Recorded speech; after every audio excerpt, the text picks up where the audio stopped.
তো আজকে আমি একটি বোর্ডে খুবই গুরুত্বপূর্ণ একটি প্রশ্ন নিয়েছি, সেটা হচ্ছে যে এই প্রশ্নটা বেশি আসতে দেখা যায় প্রাইমারি সহকারী যে পরীক্ষা হয় সেটাতে খুবই আসতে দেখা যায়। তো আমি এটার একটা যে সবকিছু ক্লিয়ার করে ব্যাখ্যা দেওয়ার চেষ্টা করবো ইনশাআল্লাহ। তো আমাদের এখানে কি দিচ্ছে যে 36 সংখ্যাটির মোট ভাজক সংখ্যা নির্ণয় করো।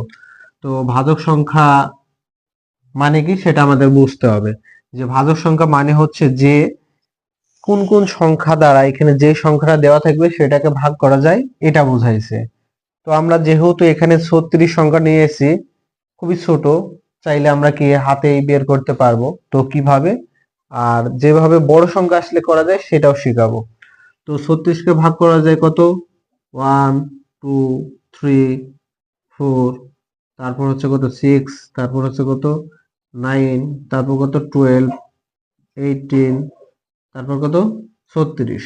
তাহলে কয়টা পাইলাম? 1 2 3 4 5 6 7 8 9।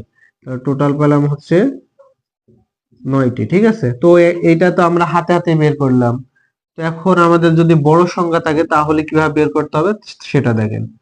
তো 36 যেটা দেওয়া থাকবে সেটাকে আমরা প্রচলিত নিয়মে যেভাবে লসাগু করতে সেভাবে করব মৌলিক সংখ্যা দ্বারা।